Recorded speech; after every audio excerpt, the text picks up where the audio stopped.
వికలాంగులను, వృద్ధులను, వితంతులను, ఒంటరి మహిళలను మోసం చేస్తున్నది రేవంత్ రెడ్డి గారి సర్కార్. 20 నెలలుగా పెన్షన్ పెంచకుండా మోసం చేస్తుంటే ప్రతిపక్ష పార్టీ గాఢ నిద్రలో గడిలో పడుకున్నది. ఇట్లాంటి పరిస్థితుల్లోనే పెన్షన్ పెంచడమా గద్దె దిగిపోవడమా తేల్చుకోవాలనే హెచ్చరిక చేయడం కోసమే సెప్టెంబర్ 3న హైదరాబాద్లో వికలాంగుల మరియు చేత పెన్షన్దారుల మహాగర్జన జరగబోతుంది.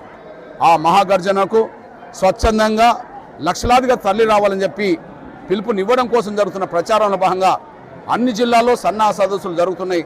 అందులో భాగంగానే ఈరోజు తుంగతుర్తి కేంద్రానికి రావడం జరిగిందనే విషయం కూడా మీ దృష్టికి తీసుకొస్తూ 20 నెలలుగా పెన్షన్ పెంచకుండా రేవంత్ రెడ్డి గారి సర్కార్ మోసం చేస్తున్నది. 4,000 పెన్షన్ 6,000 వికలాంగులకు ఇస్తామని, 2,000 పెన్షన్ వృద్ధుల, వితంతులు, ఒంటరి మహిళలకు, ఇతరులకు 4,000 ఇస్తామని నమ్మించి ఓట్లేసుకొని గద్దెనెక్కిన తర్వాత 20 నెలలుగా పెన్షన్ పెంచకపోవడం చూస్తే భారతదేశంలోనే పెన్షన్ పెంచకుండా మోసం చేస్తున్న ప్రభుత్వం నంబర్ 1 ప్రభుత్వం రేవంత్ రెడ్డి గారి ప్రభుత్వం. కూడా ఈ దేశంలో ఏ ప్రతిపక్ష పార్టీ విఫలమైందో లేదో కానీ ఇక్కడ మాత్రం ప్రశ్నించడంలో ప్రతిపక్ష పార్టీ నాయకత్వం మాత్రం పూర్తిగా విఫలమైపోయింది.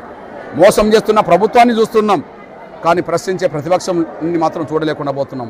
ఇట్లాంటి పరిస్థితుల్లో అత్యంత పేద వర్గాల తరఫున ఈ పోరాటం మొదలు పెట్టాల్సిన పరిస్థితి మాకెందుకు వచ్చిందంటే మేము పేద కుటుంబంలో పుట్టాం.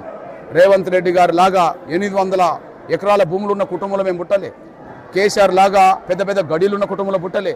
ఒక పూరి గుడిసెలో పుట్టిన వాళ్ళం కనుక ఆకలి బాధలేందో మాకు తెలుసు కనుక, పెన్షన్ మీద ఆధారపడే వాళ్ళ జీవితాలు ఏందో మాకు తెలుసు కనుక వాళ్ళ పెన్షన్ పెంచడం కోసం జరిగే పోరాటాన్ని ముందుకు నడిపించే బాధ్యత ఎంఆర్పిఎస్, విహెచ్పిఎస్ తీసుకున్నది. అందులో భాగమే చలో హైదరాబాద్ కార్యక్రమం పెట్టాం.